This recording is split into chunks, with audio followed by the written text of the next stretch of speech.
Hello and welcome. You're tuned in to CNBC TV 18 Prime. Let's get cracking on a brand new edition of The Big C. I'm Manisha Gupta, back with your daily dose of commodities, cryptos and currencies. On the show today, we will get you excerpts of our conversations I had with the guests at the Saudi Arabia Jewelry Expo. But before we do that, let's take a quick look at what happened on the Wall Street in the overnight markets. Well, the U.S. markets ended Monday trading session on the higher note. The Dow closed nearly 70 points in the green, while S&P 500 added nearly a third of the percentage. The tech-heavy index, Nasdaq, outperformed, gaining nearly 110 points. Markets in Asia, then, are trading on a very mixed note. On one side, Taiwan index is trading up over 200 points, while the Japanese Nikkei is on the lower end, trading with cuts of over about 100 points. Back home, the Nifty trades nearly flat.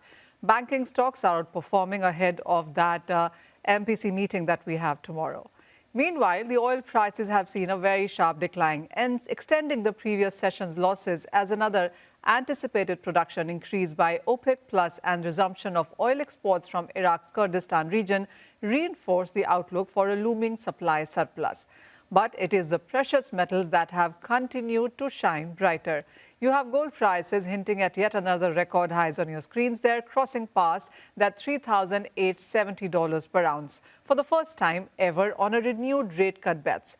Silver also is trading at a new 14-year high. Traders are trading above $47 an ounce. If you look at silver right now, it's the best performance that we have seen in this year in the last 10 years therein. Well, on that note, as promised, let's get you the excerpts from that conversation I had with guests on the sidelines of the Saudi Arabia Jewelry Expo. I spoke with Suvankar Sen, who is the MD and CEO of Senco Gold and Diamonds, and began by asking him about Senco Gold's expansion plans and how Saudi Arabia plays a key role to their business plans and what are they looking to fit into. Let's listen in. Right now, we have 2 stores in Dubai, right? And I feel that being with the origins in Calcutta, which is the hub of karigari and manufacturing, it is going to be a strategic kind of a move if we can utilize our manufacturing potential and look at opportunities all over the world. So while, yes, US, UK, where there is a huge subcontinental diaspora, many of our friends have already opened stores there. So those have always been the radar once I think this whole tariff issues get sorted. But as a gold jewelry manufacturing company, we have to identify which are the gold consuming markets after India. So Middle East, Gulf countries is a big market, and Saudi Arabia is one of the bigger markets in the Gulf. So this was an opportunity, a great initiative by the GJEPC to collaborate and do this. And I thought that this would be an opportunity for us also to come, explore the market, talk to the people, and see how, where the opportunities lie. And I'm sure that if things work out and clicks, then we should look at opening stores in the Gulf countries step by step. What are the challenges that you see in the space as well? Because the locals are quite strong here, one. They are also looking to collaborate, not exactly in sense of a competition. What has been your ground feedback here? So yes, I think everyone wants to strengthen their manufacturing base. While trading is a need, but I think a country like Saudi Arabia, with a huge, much bigger population, with the capital, they want to have a strategic move of not just oil, but oil plus other industry. And I think gem and jewelry is a critical industry for them as well, where they would look at partners from India and how we can collaborate with them and not just have a very distant trading relationship. And I think the era of collaboration is very easy, and I think that's the need of the hour as well. Free trade agreements is one part of it. The other part is more of knowledge, skill sharing, and a trust building exercise. So the challenges, if you ask me, I think Saudi, the policies, the taxation, the culture, we need to kind of overcome those hindrances. People need to welcome, us as investors or business people. What India was maybe 25, 30 years back, we can see the similar situation here, right, in terms of the policy, taxation. And I think that if Saudi Arabia feels that India can be a partner to guide and how with the transformation from the unorganized kind of a business to a organized business with regards to gem and jewelry, at least we can talk about that, happen. I think that will be somewhere hand-holding that we can really give in terms of, like hallmarking. That's a great success for India. If we talk of, how GST was implemented, how people are getting organized, how the banking system has helped the industry. I think these are things that they can learn from us. Bring to Saudi Arabia. Yes. And then finally, yes, the capital movement is there, the skill of India is there, and then we manufacture together, and the market is there. The taxes currently are on the higher side, so it's still a lot largely unorganized, and I feel that those policies would help them only to be more organized in the future. So if you had to look at next 5 years, where do you see yourself within Saudi Arabia? See, I feel that, with their evolution, if you look around, there is a lot of development happening everywhere in the country, everywhere.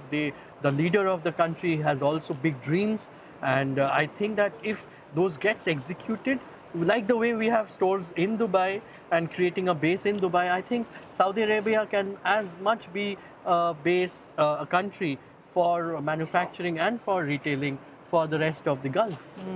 Subankar, you're known for your artisanal designs and handmade craft that you've perfected in, but you also do diamonds. What is Saudi ready for? Is it going to be gold for you, or do you think diamonds, colored gemstones, lab-growns, all of that has a market? No, all of that has a market. While I think Saudi, very much like India, would be 70-80% still gold and the remaining 15-20% diamonds, but they are very much open to diamonds as well. And I think the young generation of Saudi, they want the modern designs, whether it be with diamonds or without, very much like India. So I think there is a lot of similarity in that manner, right? So yes, for us, handcrafted artisanal jewelry would play a role, because this is also a responsibility to preserve this art and to market it all over the world.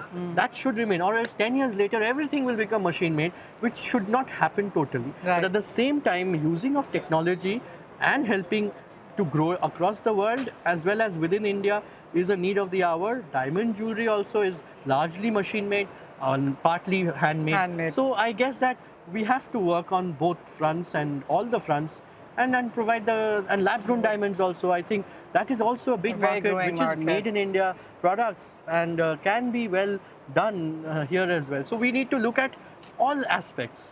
And no conversation really is complete without understanding on what do you see about the gold prices?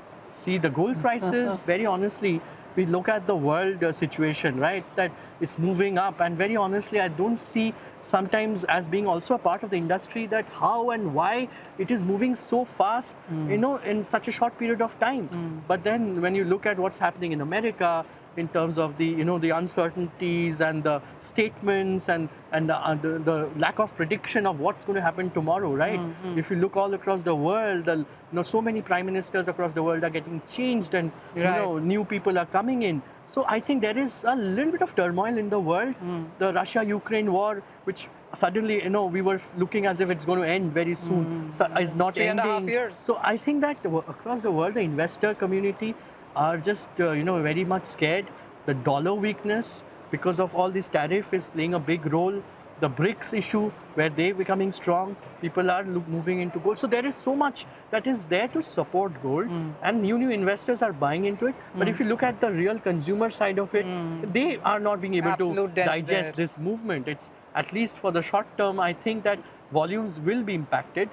People will buy. In the long run, the faith and the trust on gold is growing up, but the time of buying will happen when things stabilize. All right, so as he says, not especially during festivals, but people will buy as in when the gold prices kind of stabilize. We remember we are dealing with all-time high in sense of gold prices, and the month of September has been the best monthly gain in 14 years when it comes to gold, and that perhaps would impact. But we'll also, and that's of course the prices on your screen there, $38.70 an ounce is already done, and that is clearly 46% of gains that we've seen in case of gold prices in this year until now, and silver with that $47 an ounce on where it is trading. Silver is up by 65% this year. So humongous strong gains coming in for gold and silver. But going back, I also spoke to Tarun Jain of World Academy of Design and started by asking him about lab accreditations and how India compares with the rest of the world. Listen to what he had to say. See, India is a country where trust has more factor than document. Okay. So, and that's in genes, in our genes. We trust word of mouth more than a document. American culture is like document is everything. They can buy diamonds on a document, but we want to touch and feel. So trust factor is always there, and it will be there for next few generations. But certification is important because for certain products, this is, I'm giving an information which, why it is important. How much it will apply, that's a different matter. But it is important because you have your jewelry from your parents. Certification not for the new jewelry only, but what you have in your lockers. You need to know what is the value. Is it real, artificial, or what? This is very important aspect, and India has, you know, how much gold and jewelry Indian people have in their lockers, and then it's more than all the countries in the market. So that's one of the points where it is important, and they need to know the value to pass on to the new generation, or to see what best use can be done. We are at number one, I would say, in awareness, and we learn very fast. We adopt things very fast. The moment we come to know. You know, Tarun, when I look around, yes, you have a lot of stuff lying around here. Tell us, when it comes to understanding a grading, assaying, whether it's about certifications, etc. as well, how would you look at Saudi Arabia? Because this is a market where we are right now. This is a market that's opening up as well. When you look at standards, how are they here? See, Saudi Arabia and whole Middle East actually has been very fair in gold. In gold, in terms of gold, we should say, certification of gold, they have very pure gold. But going forward, things are changing, technology is changing, and people need surety. For certification, if you say, I have a different point of view. People have a lot of gold. In India, what they do, they go to some finance company, give their gold, take cash. But what value do they get? 30%, 40%. They lose 60% if they don't pay back. But if we have certification, especially in this country where people are too much dependent on gold, and they have inherited gold, they have, everything is around gold. So this certification will play a very important role in day-to-day life, in businesses, in families, in their confidence, in their weddings, and everything. Gold will play an important role. Absolutely. So, if you have a certified thing, then you know what the value is at all times. Tarun, also talk to us about designs, because with the way the gold prices are moving, and as we move to the next generation, design perhaps is the center, square, and the hero of the piece. How are you working with that? Because you have an academy which does awards, designs, certifications. You basically have your hand in all pies. Yes.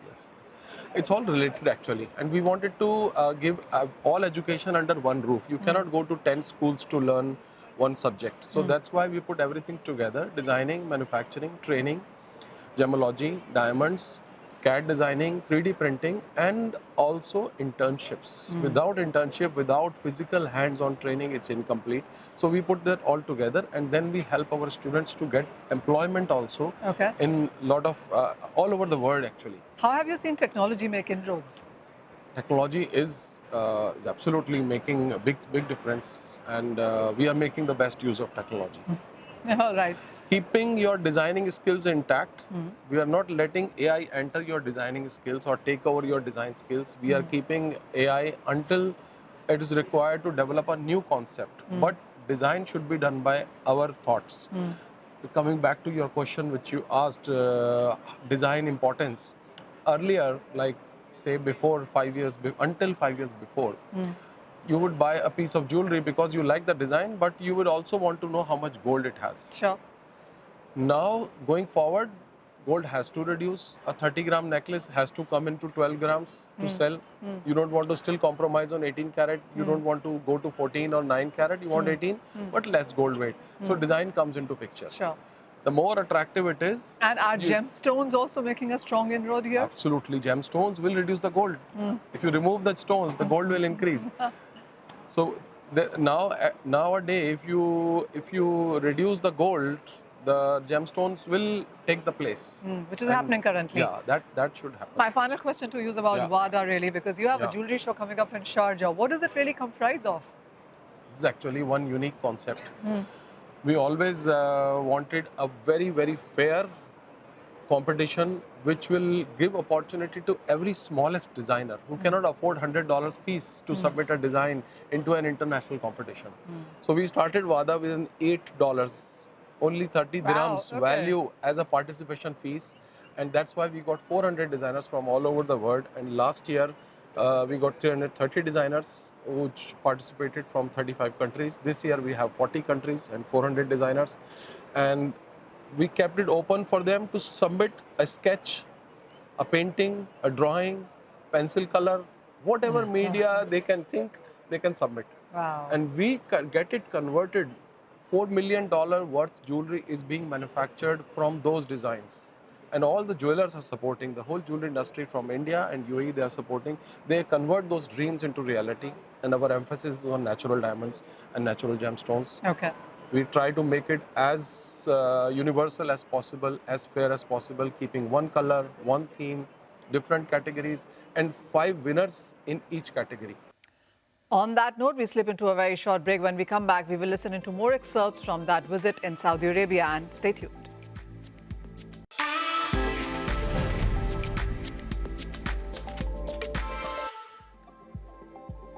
Welcome back. You're tuned into The Big C on CNBC TV 18 Prime. On the sidelines of Saudi Arabia Jewelry Expo, I also spoke to Ahmed Almari, CEO Diwan Al Sahab Jewelry, and began by asking him about the buying and purchasing power that Saudi Arabia holds as of now. Let's listen in. The story we made, it's a replica, but we made the original one as a gift for. It's been requested by one man, Okay. and we made that for him. Is that the kind of things that you make? I mean, is Yes, that the in kind our of factory. buying, purchasing power that Saudi has?